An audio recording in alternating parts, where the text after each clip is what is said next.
అందరికీ జై భీమ్. ఈరోజు దళిత బంధు సాధన సమితి ఆధ్వర్యంలో కాటారం సబ్ డివిజన్ కేంద్రంలో మీడియా సమావేశం ఏర్పడడం జరిగింది. దీని యొక్క ముఖ్య ఉద్దేశం ఏమనగా గత 2 సంవత్సరాలుగా ఫ్రీజింగ్ ఉన్న దళిత బంధు నిధుల్ని విడుదల చేయాలని, అదే మాదిరిగా అంబేద్కర్ అభయాస్తం యొక్క పథకాన్ని అమలు చేయాలని చెప్పేసి బీసీ బంధును నిరంతరం కొనసాగించాలని నిధులు పెంచుతూ, అదే మాదిరిగా కాటారం సబ్ డివిజన్ కేంద్రంలో ఒక కుటీర పరిశ్రమ యువతకు ఏర్పాటు చేయాలని చెప్పేసి, అదే మాదిరిగా ఈ యొక్క 5 మండలాలకు పెద్దన్న పాత్ర వస్తున్న కాటారం డివిజన్ సెంటర్లో ఒక అద్భుతమైనటువంటి బస్టాండ్ ఏర్పాటు చేయాలని చెప్పేసి, ఒక 50 నుంచి 100 పడకల ఆసుపత్రిని కూడా ఇక్కడ ఏర్పాటు చేయాలని చెప్పేసి పలు అంశాల మీద ప్రధానంగా ఫ్రీజింగ్ ఉన్న దళిత బంధు నిధుల్ని విడుదల చేయాలని చెప్పని మేము చాలాసార్లు ప్రజాప్రతినిధుల్ని, ఉన్నతాధికారుల్ని, చాలా మందిని ఆ యొక్క నిధుల్ని విడుదల చేయాలని చెప్పని కలవడం జరిగింది. కలిసినప్పుడు వారు ఆ యొక్క అంశాన్ని సర్లే చూస్తామని చెప్పేసి దానికి తుంగలో దొక్కినారు. మేము అదే మాదిరిగా ఈ యొక్క ప్రాంతం నుంచి ఎన్నికైనటువంటి ఎమ్మెల్యే గారు ప్రస్తుత ఐటీ మార్చులు వారిని కూడా నేరుగా కలిసి, అయ్యా మా యొక్క నిధులు ఫ్రీజింగ్లో ఉన్నాయి, దళిత బంధు నిధులు ఫ్రీజింగ్లో ఉన్నాయి, వాటిని విడుదల చేయాలని చెప్పని పలుమార్లు వారిని కలిసి వేడుకోవడం జరిగింది. అదే మాదిరిగా మీరు చెప్పినట్టుగా 12 లక్షల రూపాయలు ఏదైతుందో అంబేద్కర్ అభయాస్తం పథకం అనేది దాన్ని కూడా మీరు అమలు చేయాలి, ఎప్పుడు చేస్తారో తెలపండి అని చెప్పిన పలుమార్లు నేరుగా కలిసి వారికే స్వయంగా వినతి పత్రం ఇవ్వడం జరిగింది. ఇది గత 2 సంవత్సరాలుగా నిరంతరం కొనసాగుతున్న ప్రక్రియ. దానికి వారు దళితులమైన మా పట్ల వారు మాకు ఇచ్చిన బహుమానం ఏంటిదంటే, ఈ యొక్క దళితులం మేమందరం కలిసి 2 సంవత్సరాలుగా నిరంతరం అడుగుతా ఉన్నాం, అయ్యా మరి మీరు స్పందన రావట్లేదు, మీ యొక్క వైఖరి తెలియట్లని చెప్పని మేము శాంతియుతంగా ఇదే కాటారం సబ్ డివిజన్ పార్టీలో నిరసన కార్యక్రమం తెలియజేస్తే, వారు మాకు ఇచ్చిన దళితులకు దుద్దిల శ్రీధర్బాబు గారు ఐటీ మార్చులు వారు మాకు ఇచ్చిన బహుమానం ఏంటంటే, ఇగో 15 మంది మీద కేసుల్ని మాకు వారు బహుమానం ఇవ్వడం జరిగింది. అంటే మేము అడిగిందండి, ఫ్రీజింగ్లో ఉన్న దళిత బంధు నిధుల్ని ఎప్పుడు ఇస్తారండి అని అడిగినాం. ఒకటి. రెండోది, మీరే చెప్పారు కదా, మీరే అంబేద్కర్ అభయాస్తం పథకం ద్వారా 12 లక్షల రూపాయలను మేము ఇస్తామని చెప్పని మీరే మేనిఫెస్టో చైర్మన్ ఉన్నప్పుడు స్వయంగా మీరే చెప్పారు కదా, మరి వాటిని కూడా ఇవ్వాలి సార్ అని చెప్పని మేము మీకు గుర్తు చేసినాం, అడిగినాం మిమ్మల్ని. దానికి మాకు బహుమతికి ఏమి ఇచ్చినట్టు దళితులకు ఈ యొక్క కాటారం సబ్ డివిజన్ దళితులకు ఈ యొక్క కేసుల్ని మాకు బహుమతిగా ఇచ్చారు. అంటే మేము నిరసన తెలియజేస్తే మీ దగ్గరకు వచ్చి వేడుకుంటే మాకు కేసులు ఇచ్చినారు. మరి మేము ఈరోజు దళితులందరం కలిసి ఈరోజు ప్రెస్ మీట్లో భాగంగా మళ్ళీ కూడా ఇప్పుడు మేము ఒక ప్రశ్నలు లేవనెత్తా ఉన్నాం.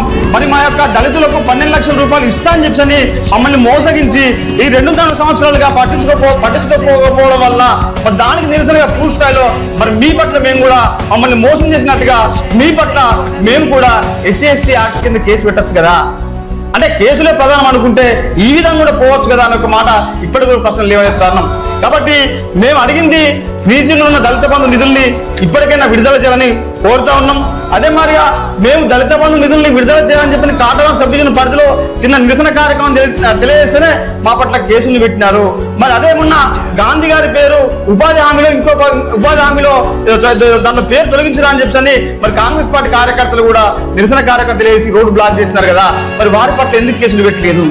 అంటే దళితులు అంటే మీకు ఈ విధంగా చిన్నచూపు కనబడుతూ ఉందని చెప్పని మేము ఈ విధంగా తెలియజేస్తా ఉన్నాం. అదే మాదిరిగా మొన్న బీసీలకు సంబంధించిన అంశానికి వచ్చేసరికి అక్కడ కూడా బీసీల యొక్క హక్కుల్ని కావాల్సిన విధంగా బీసీలను కూడా అనగొక్కే ప్రయత్నం, ఒకవైపు బీసీలను అనగొక్కే ప్రయత్నం, ఇంకో రెండో వైపు దళితులను కూడా అనగొక్కే ప్రయత్నం జరుగుతూ ఉన్నది. అంటే మీ యొక్క అగ్రరాజ్యాంగ లేకపోతే మీ యొక్క సొంత రాజ్యాంగాన్న ఇక్కడ ముందు తీసుకుపోయే ప్రయత్నం జరుగుతుంది తప్ప భారత రాజ్యాంగాన్ని భారత రాజ్యాంగ హక్కుల్ని మీరు తుంగలో దొక్కే ప్రయత్నం జరుగుతుంది అని చెప్పేసి ఈ సందర్భంగా తెలియజేస్తా ఉన్నాం. కాబట్టి ఇప్పటికైనా ఫ్రీజింగ్లో ఉన్న దళిత బంధు నిధుల్ని ఎప్పుడు విడుదల చేస్తారో ఎస్ఆర్లో చెప్పండి, ఉన్నది ఆ యొక్క పథకం కంటిన్యూషన్ ఉన్నది అని చెప్పండి, మేము సరే ఎప్పుడు ఇస్తారని ఆలోచన చేస్తాను, లేకుంటే లేదని చెప్పండి, మా యొక్క దళిత సత్తా ఏందో చూపెడతామని చెప్పి తెలియజేస్తా ఉన్నాం. అదే మాదిరిగా మీరు డాక్టర్ అంబేద్కర్ గారి పేరిట అభయాస్తం పేరిట 12 లక్షల రూపాయలు ఇస్తామని చెప్పారు కదా, దాన్ని కూడా ఎప్పుడు అమలు చేస్తారో చెప్పండి, మేము దాన్ని ఆలోచన చేస్తాం.